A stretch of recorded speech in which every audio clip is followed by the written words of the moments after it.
On va commencer avant le quart d'heure landais traditionnel. Ça fera arriver les derniers. Donc merci d'être venus. Donc, nous sommes ici pour cette conférence sur la typonomie de la commune de Saubrigues. C'est un projet qui a été retenu par le budget participatif de la commune. C'est le week-end où se clôturent les projets du budget participatif, puisque hier, il y avait une formation sur la manipulation des extincteurs.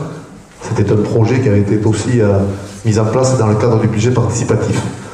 Il y avait eu au printemps, je pense, des gens qui étaient venus se former au secourisme, au premier geste de survie, là, je ne sais pas comment ça s'appelle exactement. Et là, hier, c'était la manipulation des incendies. Et aujourd'hui, on est sur ce projet de typonomie qui avait été donc proposé par M. Thomas, ici présent, dans le cadre du budget participatif. Ce projet avait été retenu. Donc, j'essaie de rallumer mon portable pour ne pas vous dire trop de bêtises, mais bien sûr, je n'y arrive pas. Voilà. Donc, cette conférence, elle va vous être faite par Madame Bénédicte Baillery-Feignier, je l'ai bien dit, Boiry-Feignier, je l'ai bien dit, c'est marqué là. Hein. Je ne sais pas pourquoi je me fais marquer là, il n'y a qu'à lire. Donc voilà, vous voyez qu'elle est docteur en géographie historique, donc elle a fait un travail sur Saubrigues, mais pas que, puisque c'est la semaine où elle est en train de rendre tous ses travaux. Et nous, on avait essayé de faire coïncider ça avec les journées du patrimoine. Donc c'est pour ça qu'on avait choisi ce week-end. On ne savait pas à l'époque que ça allait être une après-midi pluvieuse, mais finalement, on a fait un bon choix. Il vaut mieux être ici que dehors. Voilà. Donc je lui laisse la parole. On va l'écouter. Elle m'a dit, je vous préviens, c'est dense. Donc il faudra être attentif. Et après, et uniquement après, on passera aux échanges et aux questions. Voilà, à vous. Merci. Merci, monsieur le maire.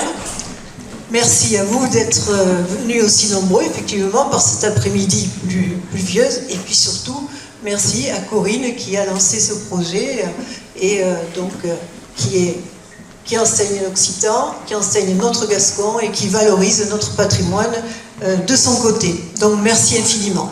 Alors, effectivement, j'ai beaucoup de choses à vous dire, donc nous sommes partis.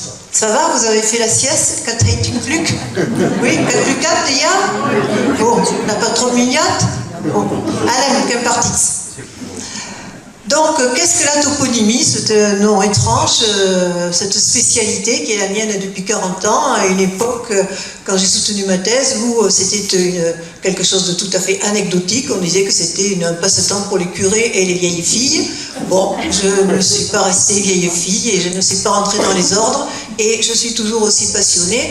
Et si vous allez sur Internet, vous vous rendez compte quand vous cherchez un renseignement sur une commune, sur une ville, où que ce soit, en France ou dans le monde entier, vous avez désormais toujours la petite rubrique toponymie. C'est donc une science, enfin une science qui n'est pas exacte, mais enfin un domaine qui est devenu, on dirait, à la mode, ou du moins on s'est rendu compte que ça avait une valeur, une certaine valeur. Donc du grec topos, le lieu, et onoma, le nom, c'est tout simplement la science des noms de lieux, l'étymologie des noms qui nous entourent, que vous voyez sur vos panneaux, que vous prononcez tous les jours, et qui sont également souvent vos noms, vos patronymes, vos noms de famille. Donc, ces noms de lieux, comme vos patronymes, vos noms de famille, racontent une histoire. Quelquefois, ils racontent la grande histoire, et quelquefois, de petites histoires. Et j'ai coutume de dire que c'est ce qui reste quand on a tout oublié. Et oui, quand un bâtiment a disparu, qu'il ne reste que le toponyme casse-tête, eh bien, vous savez qu'il y a eu un... Voilà. Sauf si c'est une famille casse-tête qui s'est installée là. Là sont les limites de la toponymie, nous allons en parler.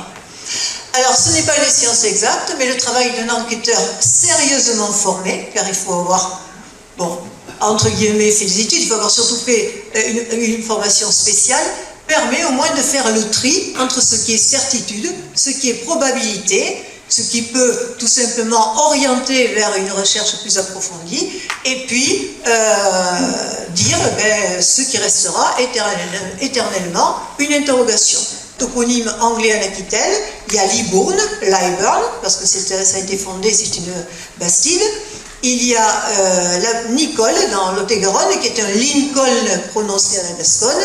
Et puis, il y a Hastings, ici, Hastings, parce que c'est également une bastide. Et c'est tout. Voilà, alors, les noms arabes, c'est pareil, il n'y en a pas. Et les noms vikings, encore moins. Bon, ceci dit, les trabux, les problèmes que nous rencontrons, la chronologie. En sachant qu'il y a un continuum depuis le latin, c'est-à-dire que le gascon, finalement, c'est du latin très très tardif, eh bien, certains noms, je donne toujours l'exemple de Castagnède, vous savez ce que ça veut dire, Castaneata en latin, ça évolue très tôt, dès le bas latin, en Castagnède, et voilà, et vous dites toujours Castagnède quand vous voulez désigner une châtaigneraie. Donc, quand le nom s'est-il imposé, eh bien parfois on a du mal bien sûr à le déterminer. Les interférences patronymes toponymes, alors justement, c'est ce que je viens de dire, une famille castagnède qui s'est implantée au XVIIIe siècle dans un quartier, eh bien voilà, c'est pas nécessairement un endroit où il y a eu des châtaigniers, donc on ne peut pas nécessairement reconstituer des paléo-environnements parce qu'on a des noms de lieux qui indiquent tel ou tel élément naturel. Ça c'est extrêmement important de le garder en tête. Les homophones. How? So qu'est-ce que vous êtes how? Le forgeron. Qui a eu how, un tas de village qui a eu how. Ou une house. How? Une faucille. Oui, voilà. D'accord. Mais how, c'est également c'est le être. Fagus. Alors, how, le forgeron, ça vient de faber en latin, mais how, le être, ça vient de fagus. Mais attention, quand vous avez dans un village Louhau de, ce qui est le cas à Osage, eh bien, il y a quand même un problème, il ne peut pas y avoir le être de. Alors je me suis posé la question, et un jour j'ai quand même trouvé, dans le glossaire de latin médiéval, que fagus avait un autre sens, qui signifie l'endroit où on a le droit d'aller prélever du bois avec l'accord du Seigneur. C'est le droit d'affouage. Donc vous voyez, il faut être extrêmement prudent. Ensuite, les apax.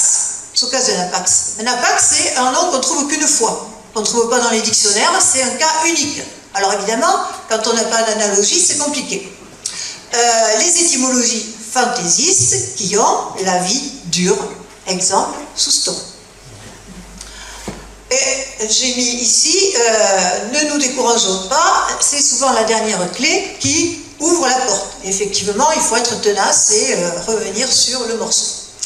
Donc la toponymie, ce n'est pas donner l'étymologie d'un nom pour le plaisir de le donner. Non, c'est autre chose, il faut que ça serve. Donc, c'est un domaine, c'est d'abord de la linguistique, bien sûr, puisqu'on parle de la langue, mais c'est à l'interface de plusieurs disciplines, et notamment de l'histoire et de la géographie.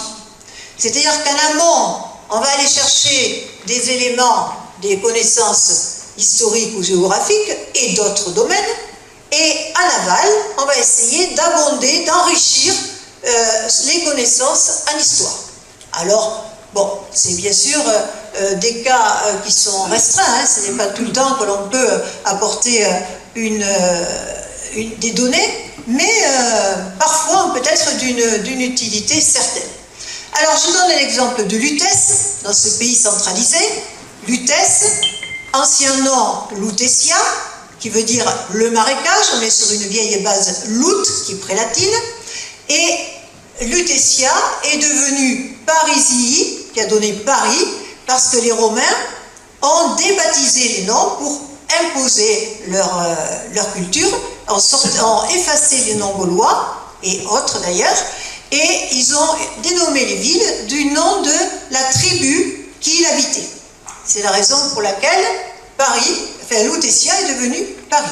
Donc quand je vous explique ça, j'ai fait de la linguistique, j'ai fait de l'histoire et j'ai fait de la géographie. Depuis le néolithique, je pense, depuis la sédentarisation, quand les hommes se sont installés en un lieu, mais ils ont eu besoin de le décrire, de le circonscrire d'abord et puis de le décrire. De dire, voilà, là, c'est bon de s'installer, il y a tel élément qui est intéressant, il y a des arbres fruitiers, etc.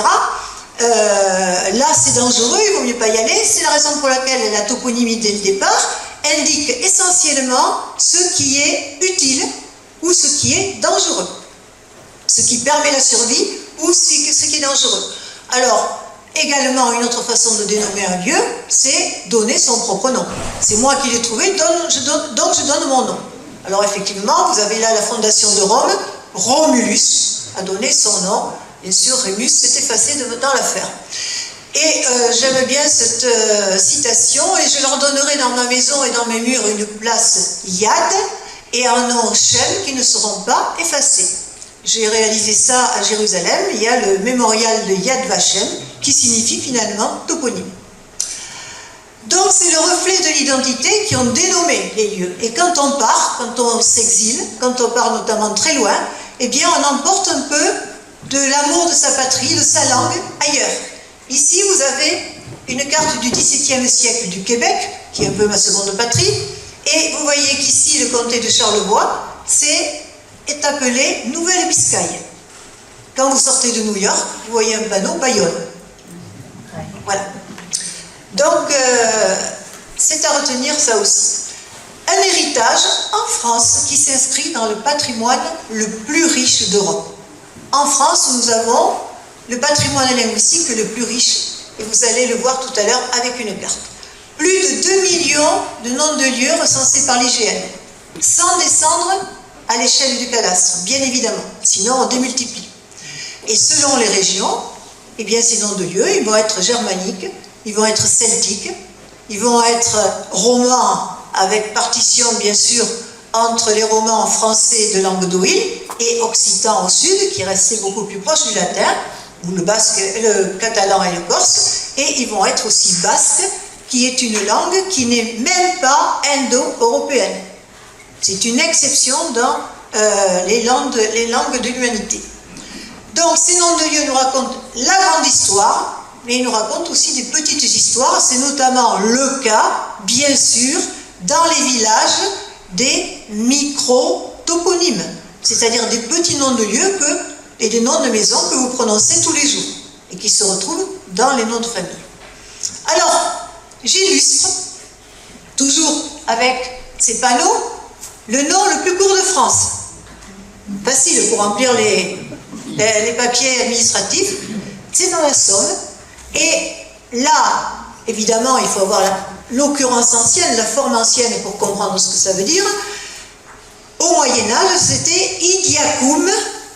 Idiacum, le suffixe acum, ac, c'est un suffixe latin qui était gaulois avant et qui désigne l'endroit où il y a la propriété de. Donc c'était la propriété de Idius. Alors vous allez me dire, comment ça peut aboutir à I? Ben, Idius, le dieu passe à Idieu, on appelle ça Io dans linguistique, et en haut, dans le nord, dans l'hémisphère nord, en France, le suffixe acum évolue en I, Y. Sévignac chez nous, c'est Sévigny ou Savigny dans le nord, et Sévigné dans l'ouest. D'accord? Selon le terreau sur lequel le latin s'est posé, il a évolué différemment. Ensuite, vous avez ici, au pays de Galles, un nom imprononçable qui raconte une église auprès du noisetier, etc. Donc, alors, quand je suis allée à Saint-Justin la semaine dernière, dans la salle, il y avait une galloise qui m'a dit « Mais moi, je sais le prononcer. » Et là, le nom le plus long du monde. Donc, vous voyez que la toponymie et la microtoponymie, c'est universel. Alors, quand je vous disais que parfois, eh bien, ça peut aider les historiens, et c'est quand même le but, dans le Gers, il y a quelques années, j'avais averti, j'avais souligné le fait qu'il y avait un lieu dit, la Slesies, les petites églises, et qu'il fallait les creuser, parce que Glesia, Glesiot, etc., ça signale souvent des lieux de culte très anciens, qui sont souvent réalisés avec l'épierrement de bâtiments antérieurs. On est allé faire des fouilles et on a trouvé un site majeur. À Osage, plus près de nous, dans le village, le curé note dans un mortuaire 5 noms dans un même acte, ce qui est tout à fait exceptionnel. Et que dit-il? Il dit que le 18 de ce mois, donc nous sommes en 1700 et quelques, ces 5 personnes sont mortes dans la parnière du Padouin de Pregoum. Ils ont été ensevelis. Eh bien, le toponyme annonçait le danger. Regou, c'est ce qui est profond, Kazoutraouk, ou Clotte. Voilà, les marnières, vous savez très bien que c'est dangereux. À telle enseigne que la toponymie commence à être prise en compte, puisque mon mari et moi, il y a 2 ans, avons réalisé une conférence à la demande de la préfecture pour évoquer les noms qui évoquent les marécages et les endroits où il vaut mieux ne pas donner le permis de construire. Alors, un flash. Oui, c'est un flash, un toponyme, bien sûr. Et un toponyme peut avoir été forgé il y a 8 siècles. Donc, c'est une photographie à un moment donné.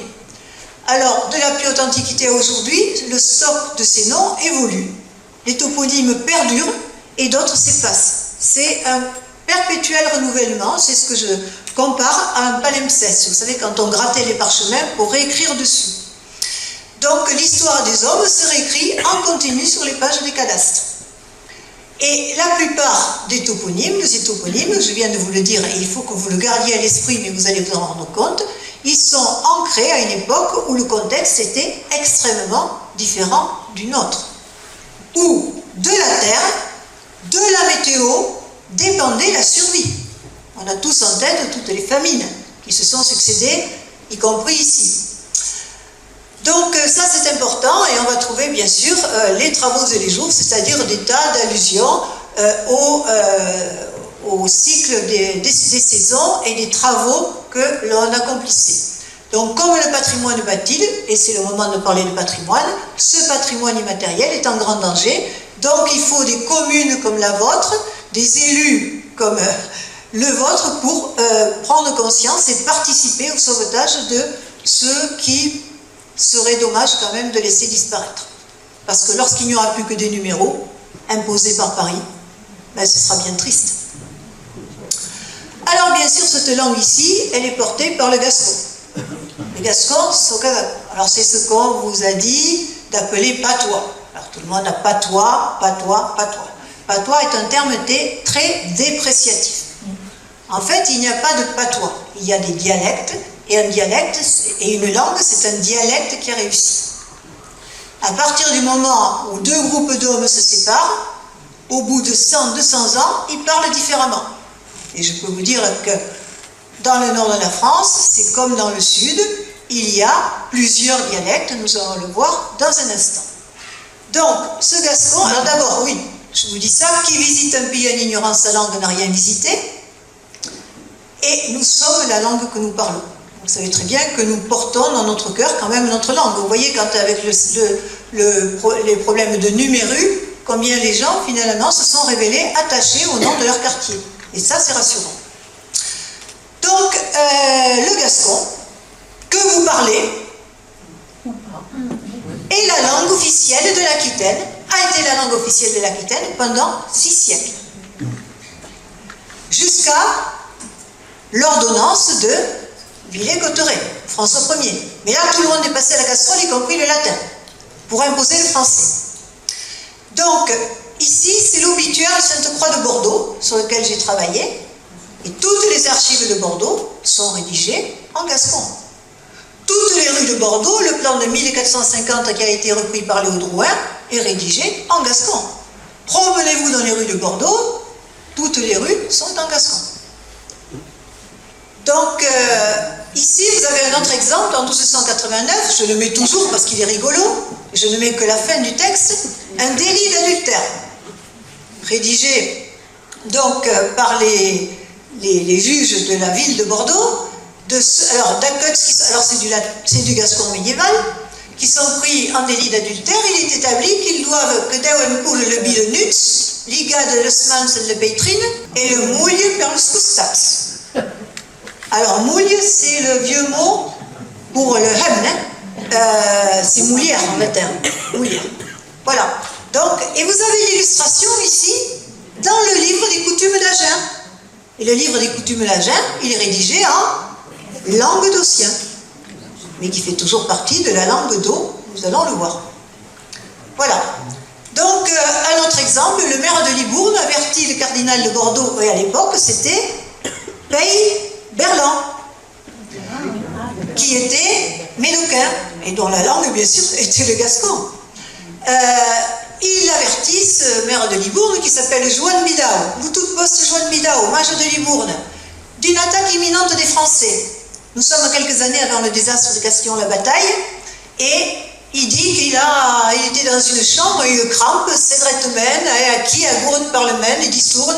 Alors, c'est du gascon médiéval, mais il a entendu des Français qui étaient en train de manigancer un coup pour attaquer Bordeaux.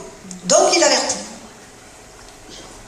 Et c'est l'ordonnance lui Cotteret, donc, qui met fin à toutes les langues de France, et au latin, on passe. Mais il y a quelqu'un qui habite aux confins de plusieurs dialectes, aux confins des parlers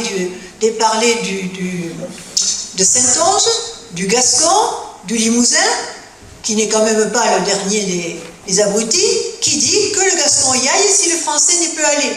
Et dans les essais, il dit, il y a bien au-dessus de nous, vers les montagnes, un Gascon que je trouve singulièrement beau, sec, bref, signifiant, un langage mal militaire, plus qu'aucun autre que j'entende, autant nerveux et puissant et pertinent, comme le français est gracieux, délicat et abondant. C'est Montaigne qui confronte le français et ce que vous appelez votre patois, le gascon. Alors un peu d'histoire pour comprendre comment se sont forgées les langues de France. Alors bien sûr, j'ai mis nos amis romains, là ils étaient du côté de l'étang d'Orx, là, que c'est un perdus au stade de Brau. Alors, des langues antérieures à l'occupation gauloise, on ne sait rien. On n'a que des débris que l'on ne peut retrouver que par analogie, par reconstitution, et en général, ce sont les noms basiques de montagnes, de reliefs, de cours d'eau. On aura l'occasion d'en parler, mais la première langue dont on ait quelques éléments grâce aux Romains, c'est le gaulois, qui est la langue des Celtes.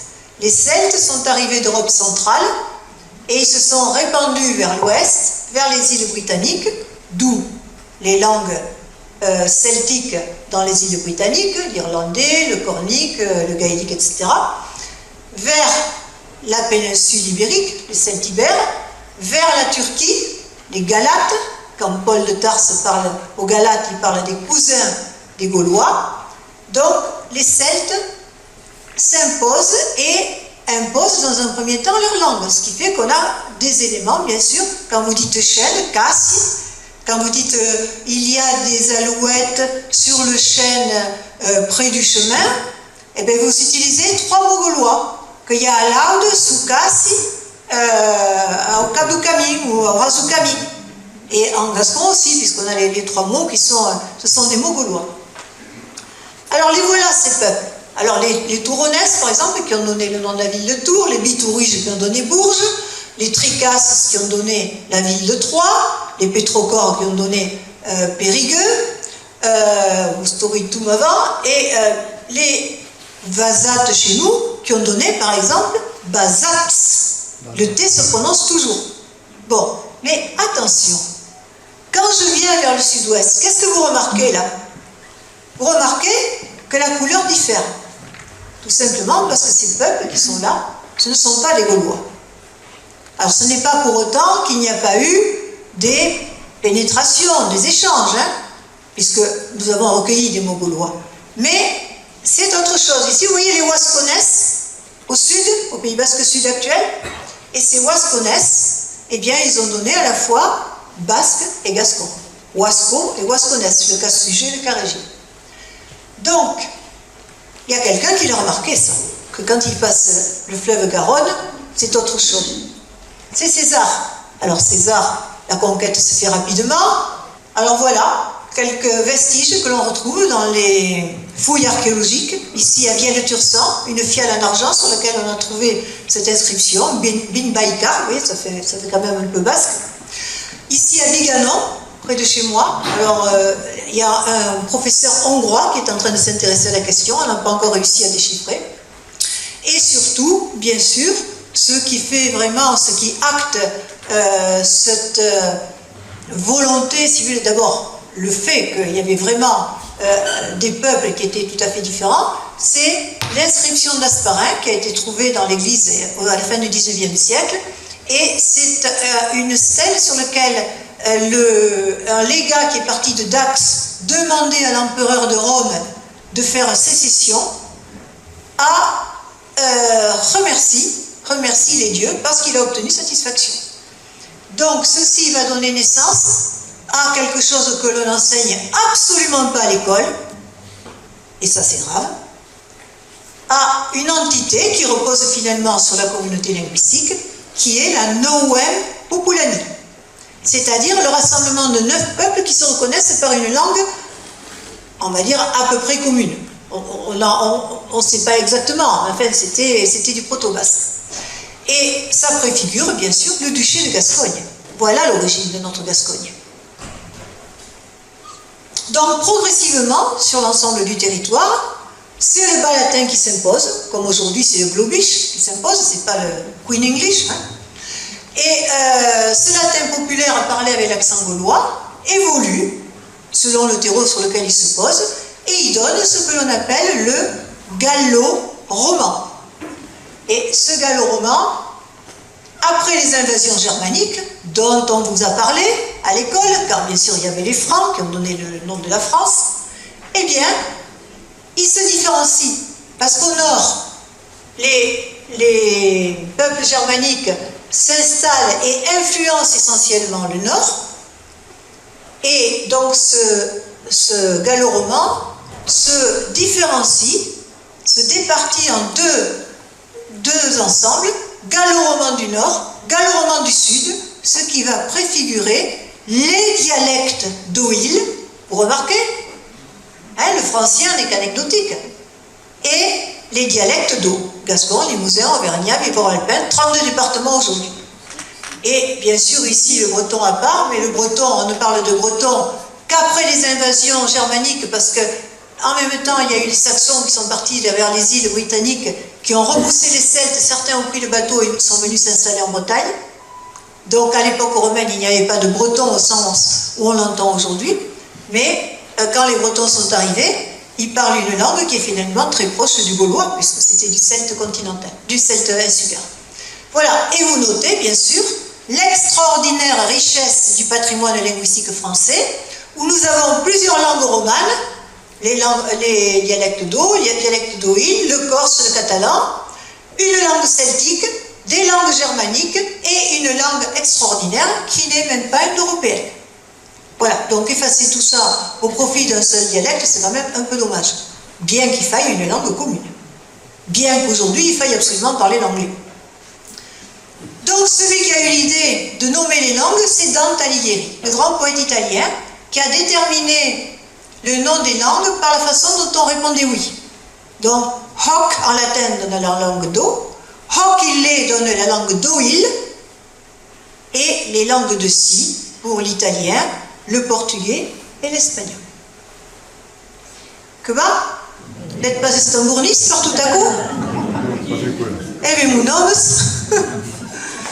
Alors, notre langue d'eau, elle se divise en 4 grands dialectes, langue d'Occitan, Occitan central, le nord-occitan, le provençal, et nous, l'occitan de l'extrême, ou le gascon, avec des spécificités dues au fait que, avant l'arrivée des Romains, on parlait une langue qu'on va appeler le proto-basque ou aquitanique. Donc chez nous, tous les noms de lieux sont pré-latins, ils appartiennent à cette vieille strate. Exemple, Biscarros, l'endroit où il y a des dunes, Biscar la dune, et Os, l'endroit où il y a Otse. Aurélien et Gaujac avec le suffixe anum et acum qui signalent bien des noms romains, ou gallo-romains si vous voulez. Le gascon de Saint-Martin-de-Aix, je crois, puisque le point d'enquête était Saint-Martin-de-Aix. C'est une enquête qui a été réalisée par l'Université de Toulouse en 1950. Le deal, c'était dans le cadre d'études romanistiques, les Allemands avaient lancé ça, c'était les Allemands bien sûr qui se sont intéressés aux langues romanes, et ont été réalisées la tasse linguistique de la France, la tasse linguistique de la Gascogne. Donc on a demandé à des locuteurs bien choisis de lire un extrait de la parabole de l'enfant prodigue, que tout le monde connaît. Vous vous souvenez du Catoche? Alors, vous avez retrouvé votre parler? Voilà, bon, le parler, vous parlez à Neug. Alors j'en profite pour vous dire que, au point d'enquête de l'U, lorsque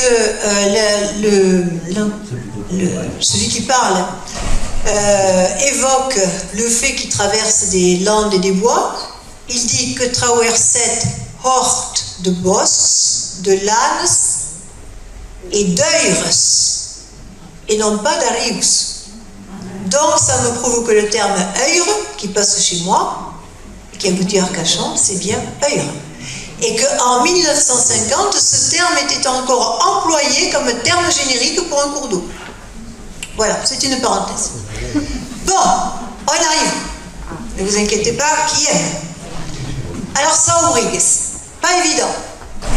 J'ai tâtonné dans le dictionnaire, j'avais donné une autre possibilité qui fonctionne parfaitement sur le plan phonétique, mais je n'avais pas tous les éléments, tous les outils que nous avons aujourd'hui à disposition. Il est évident que lorsqu'on s'attaque à un toponyme, il faut en connaître l'histoire, il faut connaître l'environnement.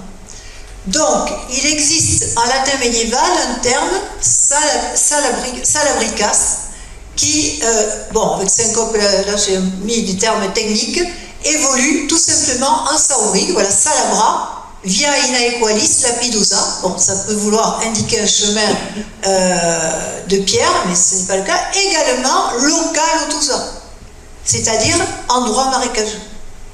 Et là, je crois qu'on a tout simplement la clé du problème. Bon, on est quand même ici dans une région bon, largement marquée par l'eau, donc je pense qu'il n'y a pas de doute sur cette étymologie. Donc, autrement dit, un lieu marécageux. Alors, il y a des tas de noms qui désignent les marécages, bien entendu, puisque, comme je vous l'ai dit tout à l'heure, il faut désigner ce qui est dangereux ou ce qui est utile. Et pourquoi indiquait-on les lieux marécageux? Mais tout simplement parce que, pour les éviter, pour passer les chemins, éviter les endroits inondables. Saubrigue sur la carte de Cassini. Alors, allez voir sur les archives, vous avez toutes les cartes anciennes, c'est juste sur Géoportail et sur les archives, baronnie de Saubrigue. Saubrigue sur l'ancien cadastre. Saubrigue sur la carte de l'état-major, le bourg et ses quartiers, un habitat dispersé. La carte de 1950. Sur la carte de l'IGN, alors vous voyez avec les marais qui s'approchent bien sûr de la commune, et les nouveaux documents qui sont à notre disposition, le LIDAR, dont nous nous servons beaucoup en archéologie, pour déterminer, et ici vous allez voir, il y a un élément d'ordre historique qui est parfaitement visible sur ce LIDAR.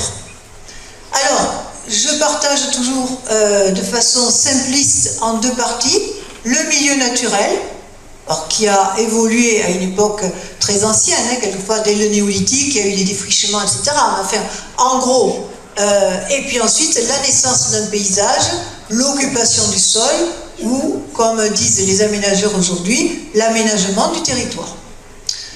Donc, la topographie, d'abord, le relief, tuc et bax. Un tuc, vous savez ce que c'est, mais voilà un nom typiquement, un mot typiquement pré-indo-européen, très ancien, que l'on retrouve sur une aire extrêmement vaste. Alors on a le bachot, le petit bas-fond, oui c'est ça, les coumex, mais voilà notre mot gaulois, la coumbe, qui, le groupe MB passe à M en gascon. Camba donne cam. Donc la coumbe, c'est le petit bas-fond, alors que Arnaudin dit que les coums masculins, ce sont au contraire des dunes paraboliques. Et Osuluba, sur la carte de l'état-major, que l'on peut traduire par vallon fréquenté par les loups. Alors j'ai trouvé une carte postale, alors je ne sais pas où ça a été pris, la fosse aux loups, vous voyez, et vous voyez que quand on regarde sur Géoportail, fosse du loup, c'est un micro-toponyme récurrent un peu partout en France. Alors les lieux où il y a des loups, autrement, ce sont les loubeires ou les loubeires. Et les lieux où il y a des renards, ce sont les boupataires. Le renard, c'est la boupe. Vulpes en latin, boupe en gascon. Et le petit renard, c'est loup, goupil. Vulpilem en latin, goupil, en français.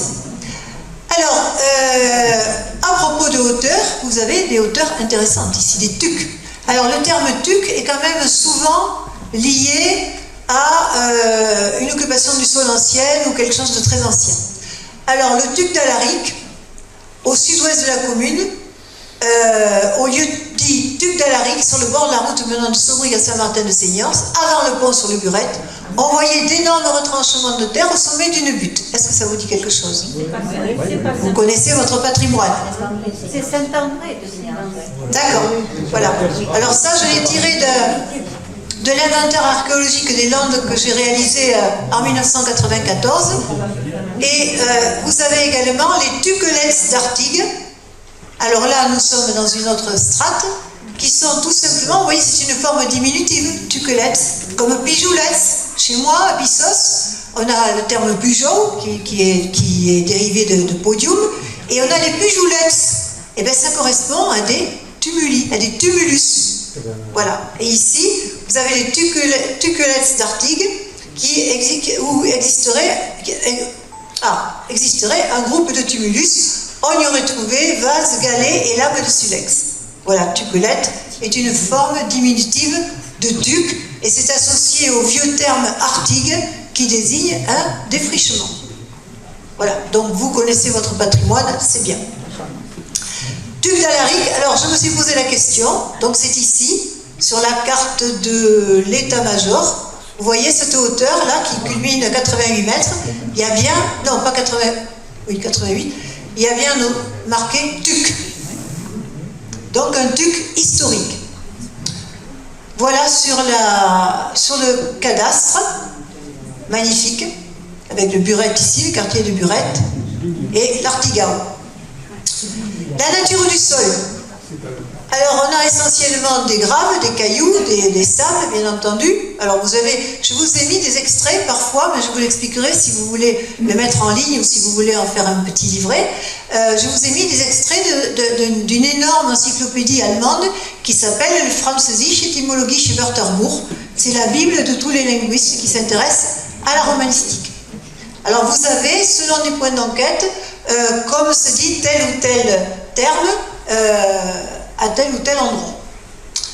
Donc, sous le Second Empire, vous savez que la Lande a été désaiguée, enfin assainie, et malgré tout, restent les mourassas, forme augmentative de mourasse, les mourasse. C'est un mot qui est assimilé d'ailleurs avec, on le retrouve dans l'anglais moor, qui désigne également le marécage, et le canal du Moura blanc. Quand il y a le suffixe A, c'est un suffixe collectif. Voilà, et on voit effectivement que sur le terrain, ça correspond bien sûr, aux zones les plus inondables. La Sablère, bon, rien de bien étonnant. Las Peireres, qui sont les carrières de pierre. Alors, les pierres pour la construction, ça j'ai trouvé ça sur Internet, dans le département des Landes, ce n'est excepte la garluche, on utilise, dans l'utilisation dans le bâti est généralisé à la Grande Lande. Voilà, du côté de Cabreton, pour la construction, ont été extraites au sud-est d'une ligne Roquefort-Cabreton. On peut distinguer 4 entités géographiques, voilà, vous le lirez. Il y a les Landes, le pays de Seignance, les Hauts-Seine moyens, etc. Ce sont des données scientifiques qui sont très précises. Les lagunes, alors vous n'avez pas de lagune à proprement parler au sens où nous l'entendons chez nous, mais je vous ai quand même mis cela car Arnaudin insiste sur le fait que les lagunes qui ont été largement dépréciées, qu'on a essayé d'assécher, que l'agriculture productiviste a quand même bien souvent éliminé, eh bien c'était des points d'ancrage des populations au néolithique. Pourquoi? Eh bien parce qu'elles étaient pleines de brochets, d'anguilles, etc.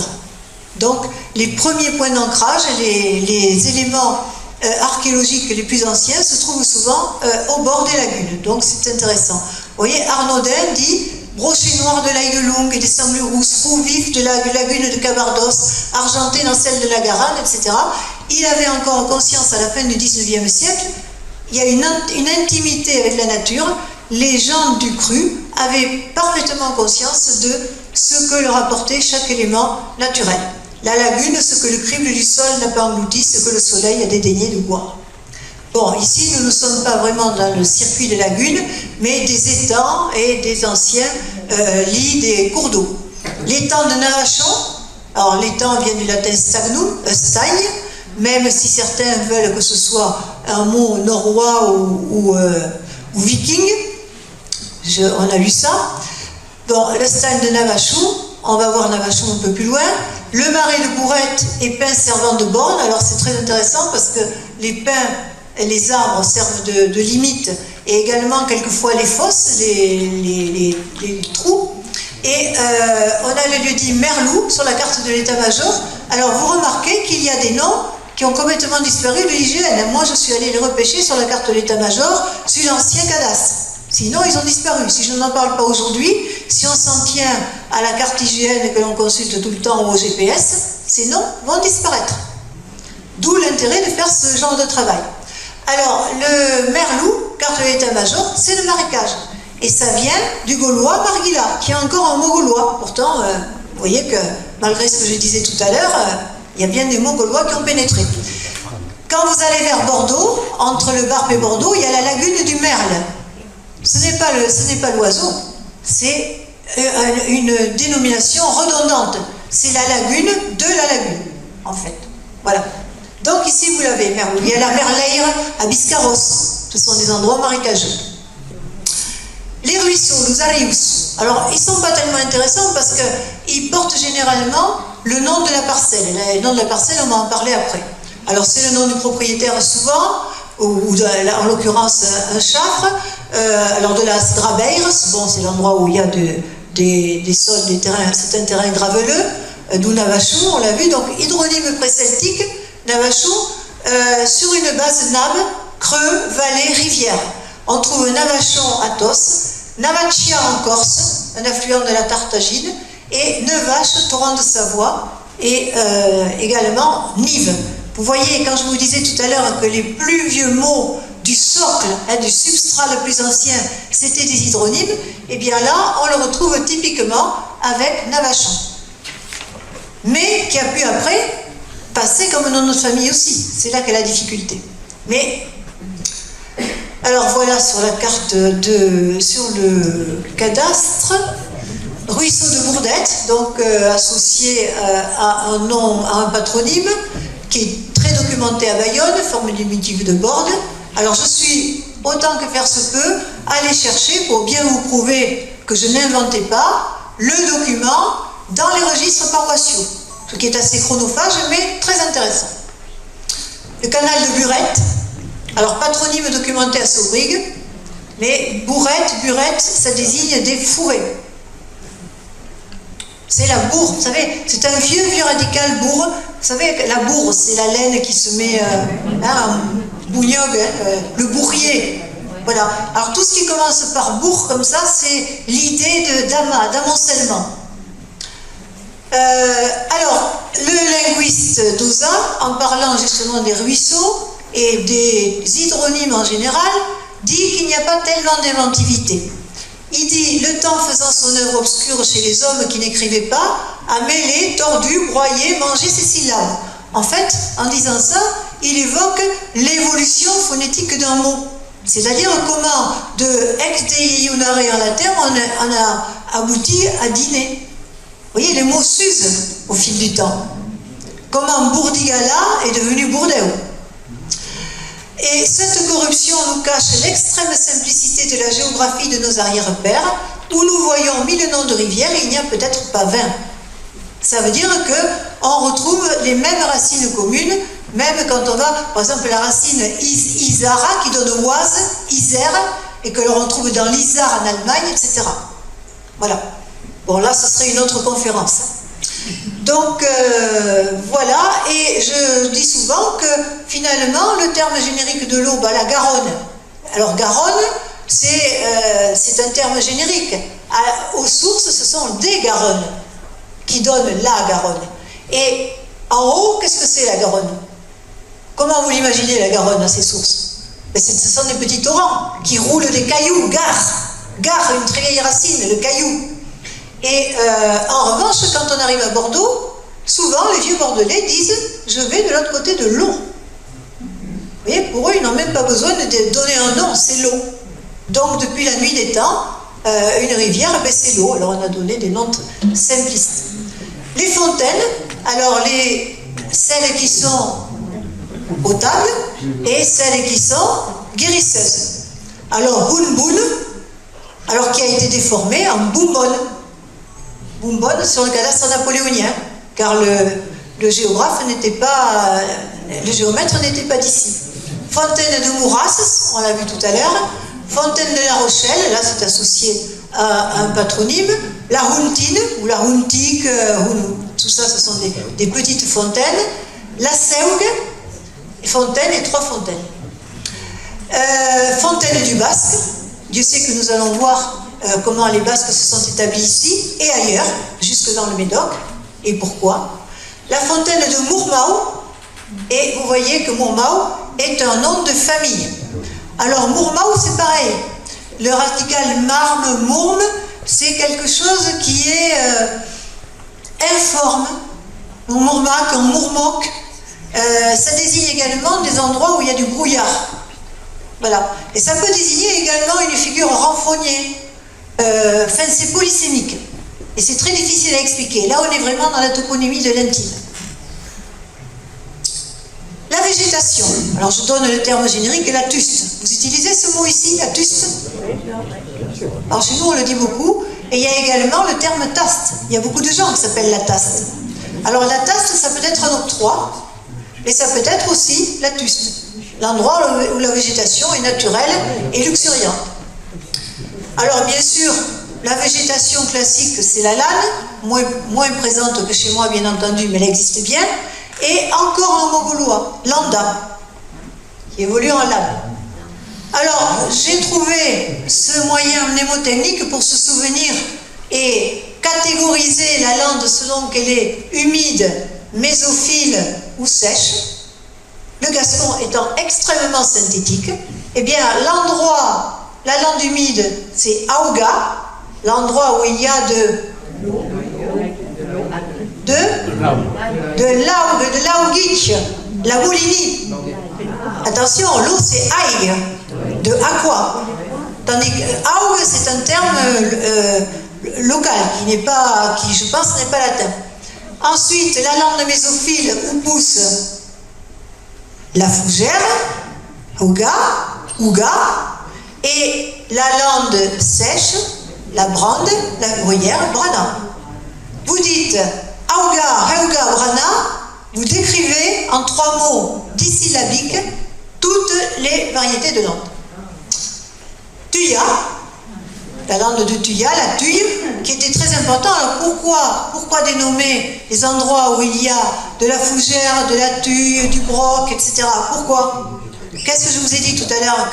On dénommait ce qui était utile dans un contexte qui était très différent du nôtre. Pourquoi? Pour faire la litière. Voilà, substramen, le latin substramen qui a donné le soustre. Voilà, et vous voyez, Arnaudin dit à Tuyas, à côté de la Boire, on prélevait le broc tchaocut, la bruyère épineuse à fleurs blanches pour soigner les croûtes du visage. Et nous sommes à la fin du 19e siècle. Il n'y avait pas la pharmacie, il n'y avait pas les parapharmacies et tout ce que nous avons aujourd'hui, évidemment. La pharmacopée s'est trouvée dans la nature. Donc on nomme ce qui est utile ou dangereux.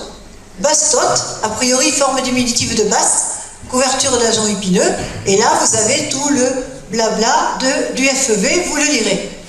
Mais ça peut désigner aussi un terrain clos ou non, couvert d'agents et de bruyères, voilà, enfin vous verrez ça, puisque je vais laisser le travail.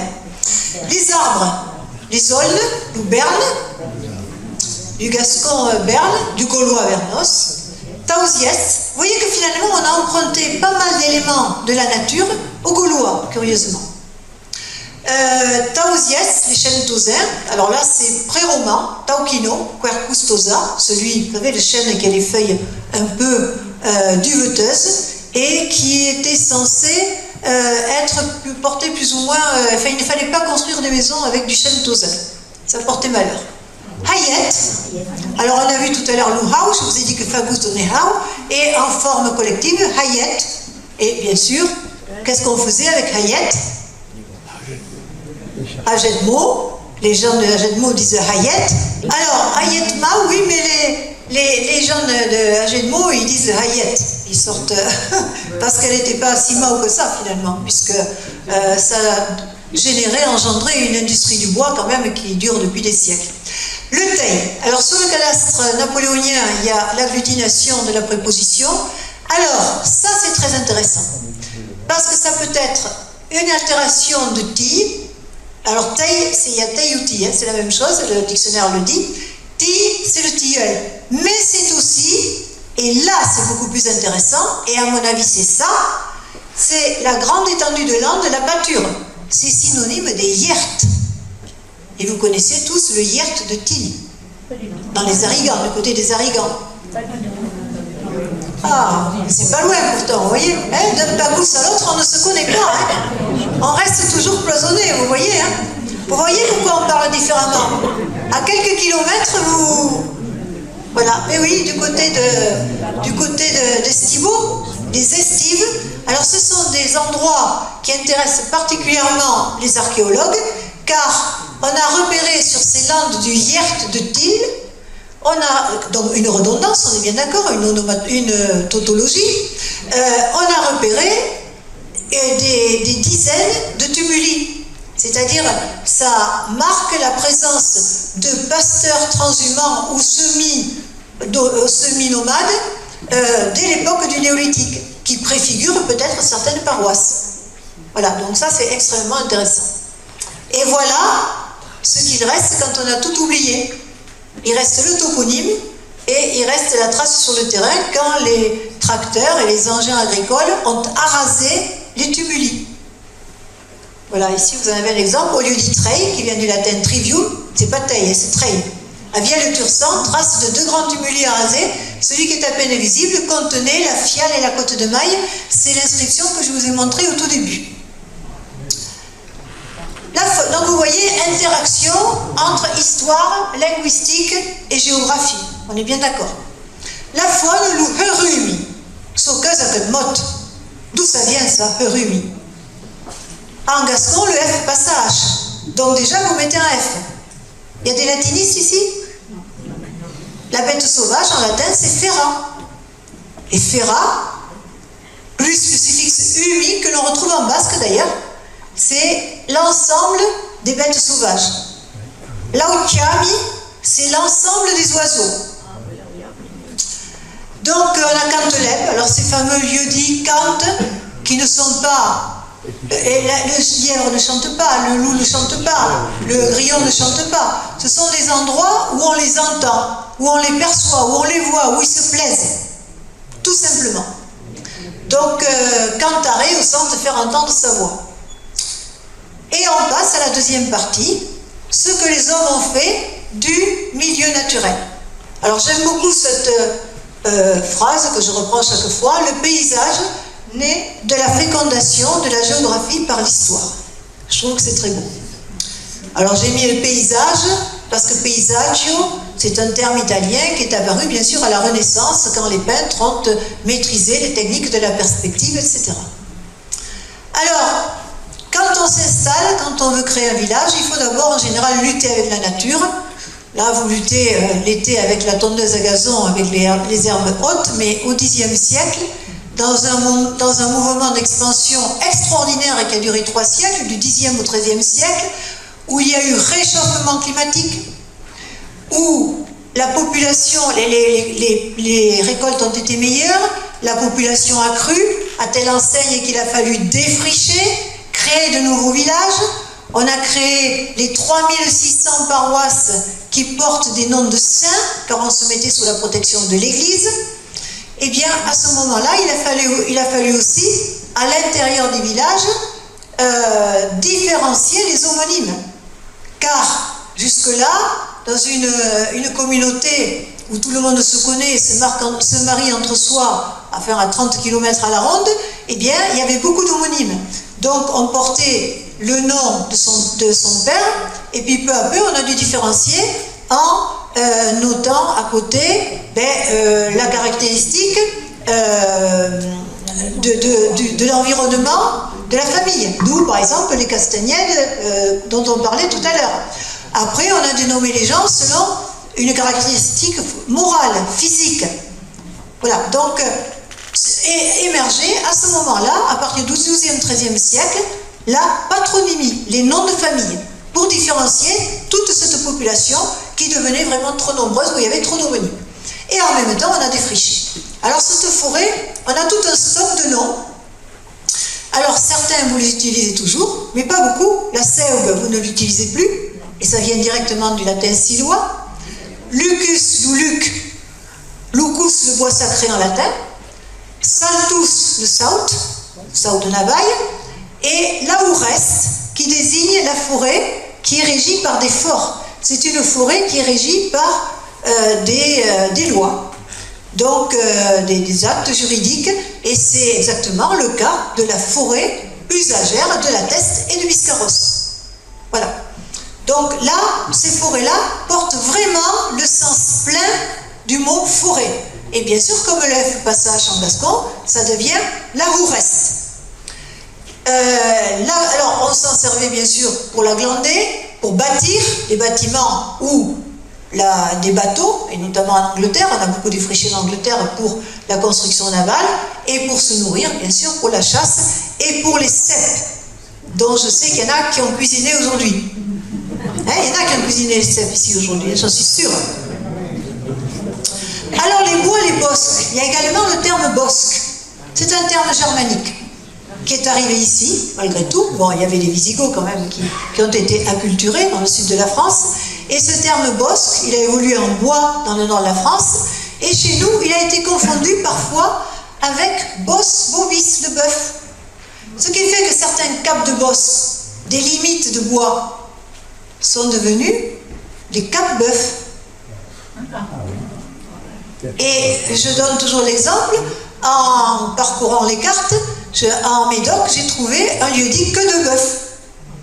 Eh oui, le cartographe ne le comprenait pas, il a traduit cap de bosse par que de bœuf. Voilà. Et cap bœuf, ce sont des limites, et c'est très intéressant, bien sûr, pour les historiens qui veulent reconstituer les paléo-environnements. Reconstituer les boisements anciens, les toponymes sont extrêmement importants. Donc le bousquet en est une forme diminutive, et là je vous ai mis une charbonnière. La mise en valeur des sols au Moyen-Âge, donc pour conquérir un bout de terre devant l'afflux de la population, et c'est à ce moment-là aussi qu'on crée les bastides. Le bastide qui est un terme qui est dérivé du verbe germanique bastian, qui signifie tresser, tresser des branchages. Et en latin, on appelle ça le plexus, qui a donné le français plessis, qui a donné le gascon plèche, et qui a donné également l'endorte. Car au départ, les châteaux de terre étaient entourés d'entrelacs de branchages. C'est vraiment l'origine du mot bâtir, et de la bastide par extension. Donc à ce moment-là, il y a eu le grand mouvement de création des bastides, ces villes neuves, ces villages neufs, et les sauvetés aussi, là c'est sous la sauvegarde de l'église, où on protégeait les gens. Voilà. Et on attirait les gens pour venir peupler. On appelait ces gens qui venaient les nouveaux arrivants, les Luspoblams. Alors, les deux toponymes qui signifient le défrichement, la battute, l'anglade, l'artigue, un vieux mot prélatin, boudigue, bouzig, bouig. Alors, boudigue, vous devez l'utiliser, boudiga, vous avez le boudigao, mais également avec les sangliers. Qu'est-ce qu'on dit, les sangliers, quand ils retournent la terre? Ils boudiguent. Voilà. Mais au départ, boudiguer, c'est retourner la terre pour la mettre en valeur.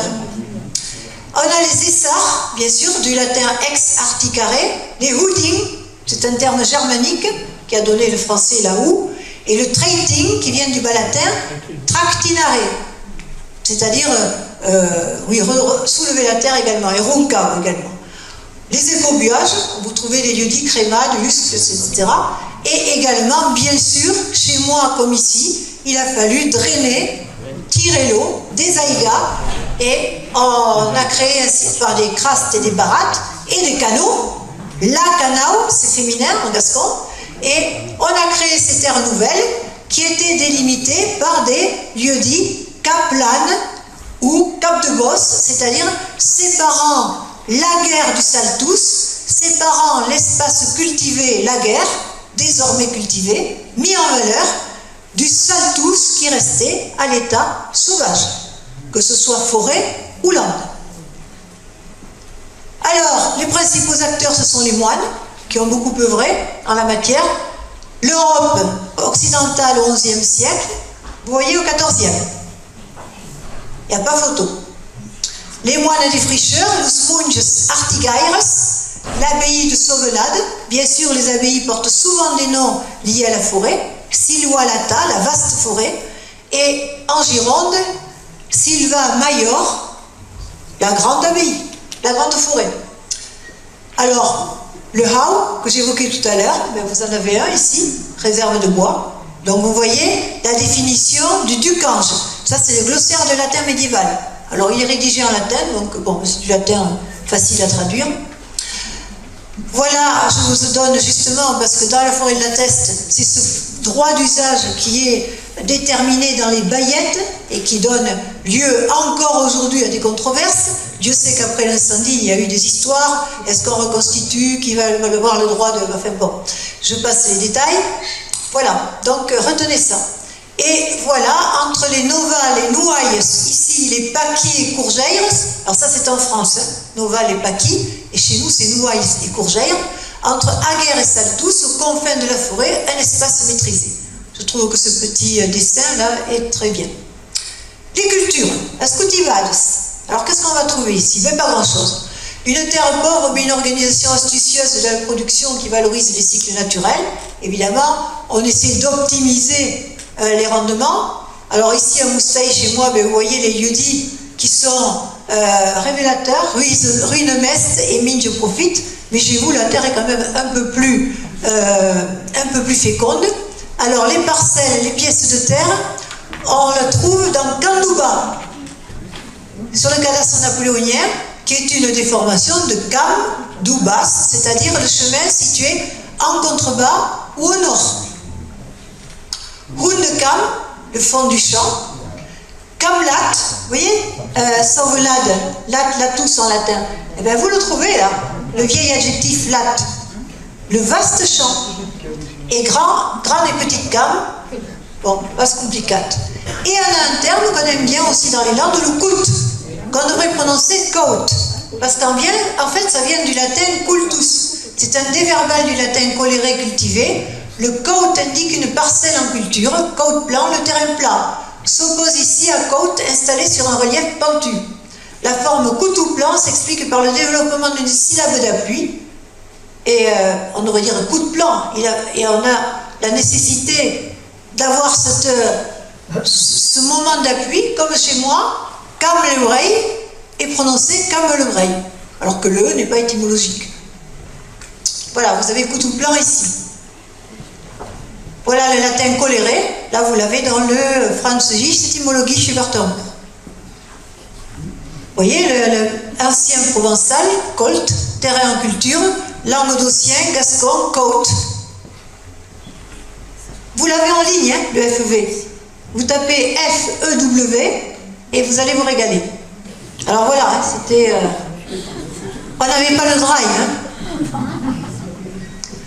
Il y a un monde qui nous sépare. Mais pas tant d'années que ça, hein, je réfléchis. Un peu partout, les vignottes, bien sûr, et vignaus, vignots, grands et petits vignots, le vignao, la vignotte, pas de problème. Les moulins. Alors les moulins, bien sûr, c'est l'aboutissement du travail des champs. Hein. On amende le champ, on défriche, on cultive, on amende, on cultive, on récolte, et ensuite on va porter au moulin. Donc le moulin, le hourk. Alors le hourk, c'est la confluence. C'est fourca en latin, hein, la fourche. Mais en gascon, on a plutôt le terme caus ariu et hourk ariu. La fourche du ruisseau. Et caus ariu, c'est le talon du ruisseau. Caus, en latin calx, c'est ce qui est un angle droit, ce qui va former un angle avec, alors vous avez, je donne toujours Cossarieux, mais également Caudreau. Caus drot, c'est l'endroit où le drô va se jeter à Garonne. Et dans les mentions anciennes et médiévales, c'est bien calx droti. Le moulin de Béquillon, ou Bouquillon, alors là, je ne sais pas. Gascon-Bouquillon, c'est le petit bouc. Est-ce que c'est un chafre ou plus simplement une petite béquille? Est-ce que le moulin faisait un bruit? Ça, on ne saura jamais. Ou alors à vous d'approfondir la question. Mais il y a un patronyme qui existe, même dans le nord de la France, Béquillon. Vous voyez, donc c'est très difficile de déterminer. La ourcade, alors la fourche, on est toujours dans le même champ sémantique, c'est la rencontre de trois voies ou une petite forêt. Voilà, alors à vous de choisir. Le seul problème, c'est que c'est aussi un patronyme. Alors voilà les limites de la toponymie. Est-ce que c'est la famille, un nom de famille qui a donné le nom de lieu, ou est-ce que ça correspond vraiment bien sur le terrain à une forêt ou à un croisement de plusieurs chemins? C'est peut-être à vous, là, aux associations culturelles, d'approfondir cette question. Moi, je montre la voie, je donne des indications. Il y a des choses certaines que je vais affirmer, il y en a d'autres sur lesquelles je ne peux que conjecturer, et vous qui connaissez le terrain, vous pouvez valider ou remettre en question ou approfondir.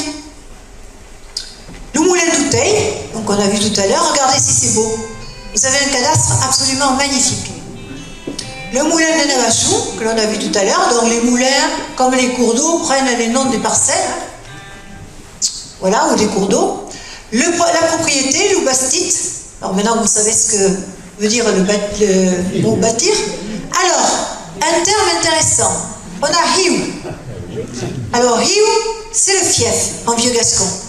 Il y a d'ailleurs en Gironde, dans le nord de la Gironde, un village qui s'appelle le Fieu, et les formes anciennes, c'est bien Féodou, et c'est un terme d'origine germanique qui désigne le bétail, Féhou, c'est du francique exactement. Et c'est une petite parenthèse, mais j'aime bien apporter comme ça des éléments complémentaires. Dans l'inconscient collectif, et puis depuis toujours, la richesse est associée au bétail. Pensez que la lettre alpha, c'est la synthétisation d'une tête de bœuf, avec les cornes. Et en gascon, le cheptel, c'est cabao. Et ça vient tout simplement du latin capitalis. Et le mot cheptel français vient de capitalis. Capital. Et pécus, pécuniaire, vient du latin peculi, pecus, le troupeau, bétail. Donc vous voyez, il y a toujours cette association entre la possession de bêtes et la richesse. C'est une petite parenthèse, mais bon. Comme ils disent à une émission je crois sur Arte, il y a une petite séquence là où ils donnent des étymologies et ils terminent en disant voilà, vous mourrez moins bête, mais vous mourrez quand même. Alors vous avez Eliade Castera. Évidemment, pour les historiens, là, on ouvre grand les yeux et les oreilles. Alors j'en profite pour vous expliquer ce qu'est un castera, ou un castrum. Castra, c'est souvent réduit à castra. D'ailleurs, ici, vous êtes sur l'IGN castera, castra sur le cadastre napoléonien. En fait, le casse-tête vient de castellum, le double L passaté, capellum capet, castellum casse-tête, bellum bête. Le castellum, c'est un petit castrum. C'est-à-dire, vous avez à l'époque romaine le castrum, ici, entouré de crastes. Les crastes, ça vient des fossés qui entouraient les fortifications d'un camp romain. Et le poste avancé du camp romain, c'était le castellum, et qui a donné le casse-tête médiéval, qui n'est pas finalement bien différent du camp romain, si ce n'est qu'il est de dimension réduite. Et c'est le cas, par exemple, du château de la Brite, par exemple, qui est bien sûr la demeure de la famille d'Henri IV. Donc Castellum donne casse-tête et Castella donne castera. Donc, enfin, Castellare avec le suffixe arrêt, puisque quand il y a un suffixe, quand le double L se trouve entre deux voyelles, alors là ça passe à R. Vitellum, peut-être, le veau, mais vitellare, c'est-à-dire velé, beutera. D'accord? Donc, ça c'est la formation d'un vrai toponymiste. Il faut connaître la phonétique historique de la langue, de l'endroit. C'est-à-dire que moi, je ne vais pas aller faire de la toponymie en Dordogne. Je vais aller aider, mais il me faut quelqu'un qui parle parfaitement le limousin, parce que ce ne sont pas les mêmes codes. Vous voyez, on ne fait pas de la toponymie facilement. Donc, le baladin castellarin de Castera, réduit à Castra, et en languedocien, Caïla. Vous avez un lieu dit, le Caïlar, qui est un lieu très, très beau d'ailleurs. Voilà, et c'est castellarin. Alors ici, vous avez les Casteras. Les voilà. Et quand je vous disais que ça sert bien le lidar, vous les voyez, vos Casteras? Ils apparaissent bien avec cet outil. Mieux que par photographie aérienne ou tout ce que vous voulez. Les limites. Alors là, je vous ai mis les grandes limites, les limites du limes, les limites de l'Empire romain, las hites, ficta, ce qui est fiché, ce qui est planté. Mais comme ça, un simple titre informatif, vous savez qu'à la Révolution, on a pensé à d'autres limites pour le département des Landes. Regardez. On a pensé à ça. Voilà, mais bon, je m'égare. Alors les limites, ça donne souvent lieu à des querelles. Parce qu'elles se promènent, les bornes. Hein. Elles se promènent ici. Ouais, ça arrive. Alors, on met également des arbres en repère sur les limites. Les peupliers, les chênes, les pins. Les peupliers, Arnaudin dit, quand il va vers de l'hyposteille, il dit à un interlocuteur, mes yeux tombent sur les deux peupliers de la lande de la Hourcadaire, vous voyez, un endroit où il y a un croisement, haut et isolé dans la lande vide qui marque comme deux sentinelles la direction du chemin de Comensac, dont les arbres servaient de limite et également de point de repère. Voilà une carte que j'avais réalisée à partir de la carte de Bélem il y a fort longtemps, pour la présenter aux archives nationales, et vous voyez les trois Tauzins, les pins de Toulouse, les trois Tauzins encore ici, voilà, sur la lande rase, les arbres étaient des points de repère. Et ici, eh bien, vous avez des piquets dans les marais. Une autre façon est la souche de Vergne et signal de Montcailloux. Vous connaissiez ces lieux-dits? Ah, allez voir votre cadastre. L'artisanat, l'industrie. On a la scierie, la ségarie, Séga. Le quartier des forgerons, le Cournau dus Haus. Vous voyez Cournau, le quartier des forgerons. Alors là, on est sûr que c'est Faber, le Hargue, la Grande Haurie, et ici, la Haurie. La Hargue, du latin fabrica. Alors, voilà, si on regarde napoléonien, j'y arriverai.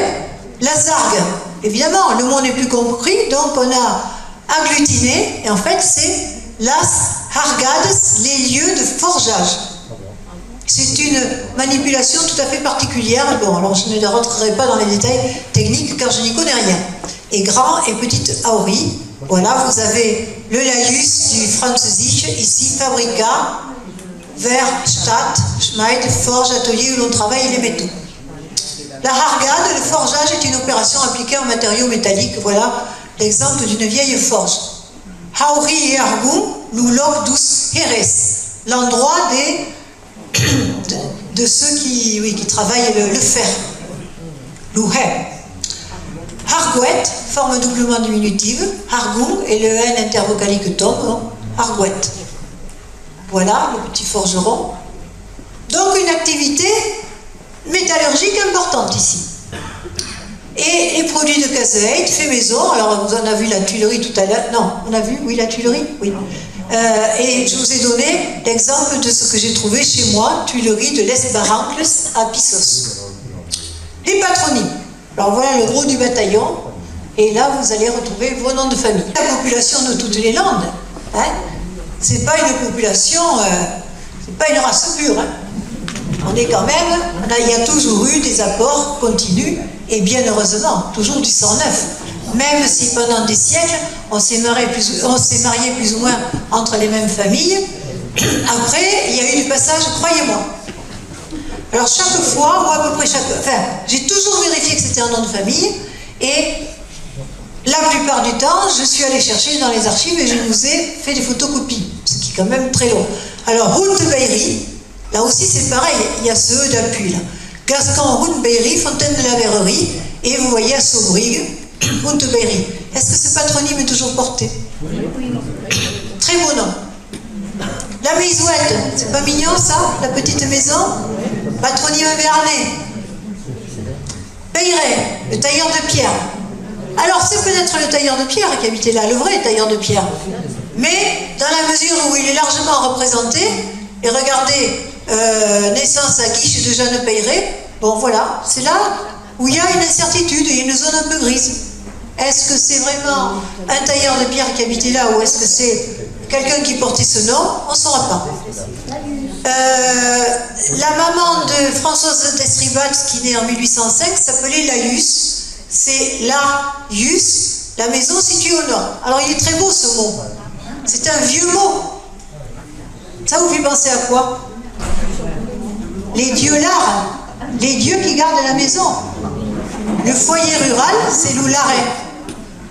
Et les Béarnais ont coutume de dire à case casette, kem kawi le kamet, un tout out lauret, kem kawi sunkulupé. Home sweet home. C'est-à-dire, chez moi, à la maison, dans ma petite maison, je me chauffe bien toute la jambe, mais ailleurs, chez les autres, je me chauffe juste le pied. Voilà, vous voyez ce que ça veut dire. Donc, ce mot-là, il est très beau. Il a survécu, il a passé les siècles. Il est directement venu du latin. Merlou. Alors, vous voyez, je l'ai évoqué tout à l'heure. Je vous ai dit, c'est peut-être un endroit marécageux, sauf qu'il est porté également comme patronyme. Voilà, terrain très frangeux, très frangeux. Donc il y a un essai à Bardos. La rivière, la Ribeire. Alors c'est important, les dit la Ribeire, parce que ça marque souvent des changements de terroir. Je sais, ma grand-mère me disait toujours qu'il y avait une vieille femme à Bissos qui disait « Oh, mon fils, il est allé se marier de l'autre côté de la Ribeire. » Alors pour elle, c'était terra incognita. La Barère. Alors c'est la barrière avec toutes ces polysémiques, il y a des tas d'acceptions du terme, et ça peut, j'ai trouvé, alors je n'ai pas réussi à retrouver, ça veut dire également des endroits marécageux, les barrières. Pays de Boy, alors j'en parlais tout à l'heure, Boy, Pierre, fils de Boy, voilà, et ça donne le patronyme béarnais, Pays de Boy, maire de la Boye, on a un béarnais à la Boye, le maire, comme maire. Taosia, l'Esbax, patronyme des Landes-Maritimes, et ce sont les vallées, les vallons qui correspondent généralement à des lieux de pâture, à ce qu'on appelle des prairies de pâture. Donc je cherche, il y a une autre terminologie. Non, pas particulièrement. Je me pose un peu. Arcachon, il y a un terme qui est quand même intéressant de connaître, je l'ai mis comme à titre informatif, les abatilles. On ne le trouve que là, c'est un apax, et il est bien documenté dans le FEV, ça désigne les petits vallons entre les dunes, comme ce qu'on appelle les lurgues ou les lettes sur la côte.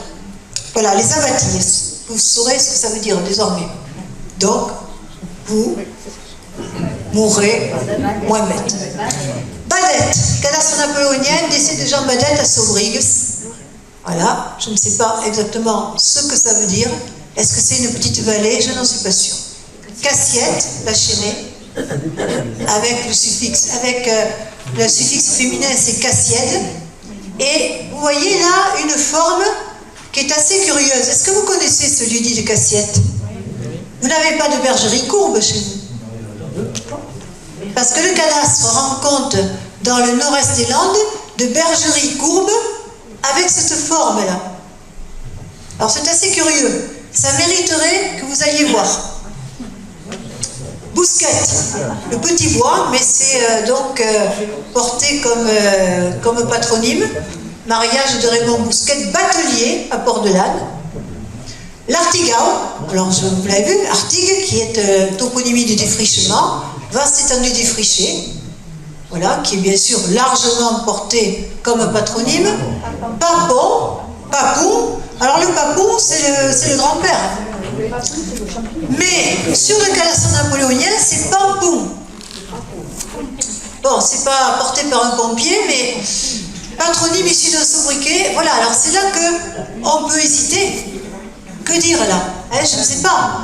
Décès à Bayonne en 1815 de Guillaume Papon, on sait que le patronyme est porté, mais Pampon, et c'est même porté ici sur la carte de l'état-major. Et ce Pampon correspond bien à une hauteur, un duc. Donc, la question que se pose le toponymiste, est-ce que ça ne serait pas un oronyme? Pompon, Pompidou, Pompignan. Enfin, il y a Poms, il y a un oronyme, une base oronymique aussi, qui désigne des hauteurs. Donc vous voyez, il faut être juste, il faut être honnête, il faut ouvrir des pistes parfois, et avouer que tout simplement, il faut chercher plus loin. Loubignao, pas de problème, et baptême de Bertrand Bignao à Bidache. Vous notez quand même qu'il y a pas mal de noms de famille qui viennent du pays Charneug, du Pays Basque et également du Béarn. Lagrange, alors des Lagranges, il y en a 290 000 occurrences en France. Ces granges correspondaient généralement, granica en latin, à des granges cisterciennes. Coult, alors on l'a vu tout à l'heure, hein, Coultus, le voilà également comme nom, comme patronyme, vous le voyez ici, un sieur de Bertrand Cout et de Jeanne Disca, je sais pas quoi, Discazo. Arengos, une seule occurrence dans toutes les France, à Castets. Ce patronyme inspiré par la paroisse d'Arengos. Alors voilà, j'ai donné tout à l'heure comme exemple de toponyme vraiment aquitanique, j'ai donné Biscarros, mais j'aurais pu donner Arengos. Arengos, c'est Arangois, c'est-à-dire le village qui est situé au-dessus du vallon, et ça correspond tout à fait à la réalité. Et au Pays Basque, on a Arangois, qui est une maison noble de Garis. Et on a également un lieu-dit Aranguis. Donc vous voyez, dans la lande, ces reliquats, ces débris de la langue primitive dont on ne sait rien et dont on arrive à avoir quelques éléments uniquement grâce à la toponymie. Ce qui reste quand on a tout oublié. Bourrouillat, du gascon bourrouille, idée d'entassement, d'emmêlement, mais un peu, qu'est-ce que je vous ai dit tout à l'heure, bourre. Vous voyez, on le retrouve là, amas de branches, alliés. Sauf qu'il y a, c'est porté comme patronyme, décès de Jean Bourrouillat à l'Espiel en 1787. Castin, bon, tout le monde connaît un castin, Castagne, évidemment, c'est comme un nom, Montaigne. Montaigne, on devrait prononcer montagne. C'est le I, graphie tout simplement le N palatal, le gneu.